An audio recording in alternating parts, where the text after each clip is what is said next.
Hello and welcome to this week's Climate Dispatch. Johanna Miller, Vermont Natural Resources Council, joined by my colleague Dan Fingus, Executive Director of Vermont Conservation Voters, and we're so grateful today to be here with Senator Ann Watson, my senator from Washington County. but my senator as well. Yeah, Dan's senator as well. I think I'm her favorite constituent. For Vermonters, the chair of the Senate Natural Resources and Energy Committee. And this week is the second week in the second year of this biennium.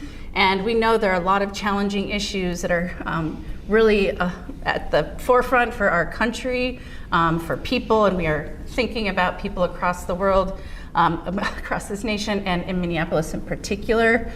But we also know we still have very important work to do here in the state of Vermont to help Vermont families, thrive in this moment and gain access to really important things like food security and other things. And we still have to do our part when it comes to climate action and clean energy. So really grateful for the leadership of Senator Watson and the work that she's already been doing, starting last week, in her committee to take up a bill that we've been telling you about and many of you are very excited about, related to portable solar, small-scale plug-in solar to make clean power more accessible and affordable for all Vermonters, including renters, which is really exciting. So Senator Watson and her team on her committee have been taking that up this week, as well as beginning to look deep dive today, I think, with utility leaders on that bill, as well as on another bill related to net metering, and to sort of give a time out on the biennial review of net metering compensation rates so that we can help our solar sector in a moment where the federal government has taken a sledgehammer to clean energy, sort of recalibrate in this moment. So I want to hear from you, Senator Watson, what your priorities are, what you think about those two bills when they might move, and importantly, what people who care about this stuff might do to help you and your colleagues. Sure. Well, thank you so much, and psyched to be here, and psyched that you're watching. I am very excited about the portable solar bill and the net metering bill. The portable solar bill, I think at this point, especially in the context of this moment nationally, one of the things that I am thinking a lot about is our ability to sustain ourselves, and so it's a very Vermont value, to be able to provide your own food as much as you can, or and in this case, making your own energy. And so allowing people the ability and the access to generate their own power is what's at the focus of this bill. So particularly for folks who are renters, or maybe they live in a condo association where they don't have the authority to put a solar panel on their roof, but they may have a balcony that they could hang something on, or they may have a side yard, or just any kind of space that could potentially capture a little bit of sunlight. This is a technology that's very common in Europe and has a decade of history there with a great safety record, and that is also a big focus of ours. We took a lot of testimony on that this morning, talking to the distribution utilities, so we have some measures in place for that, which I think we're going to make sure are as solid as they can be by the time the bill comes out of committee.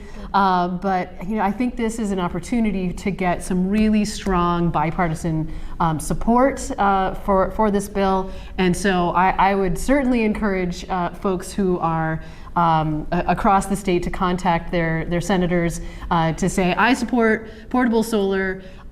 Please stay strong in support of this. And the testimony that we had this morning was really encouraging about the distribution utilities in general being not even in general, I think all of them were in favor of this, with conditioned on safety and stuff like that. So.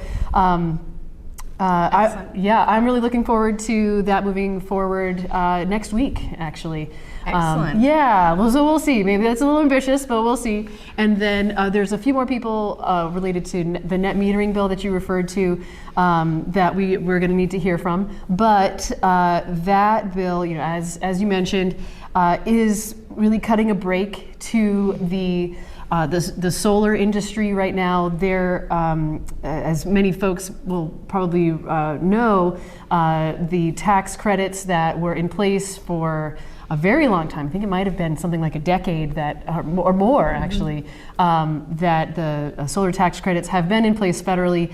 They just ended with 2026, and as a result, going solar is for that that kind of technology is getting more expensive, and so this is a way for us to continue to lower or keep the price more predictable for the solar industry at this point. So we'll see how testimony goes with that, and then we'll move forward. So there we are. Well, thank you so much, Senator Yeah. Watson.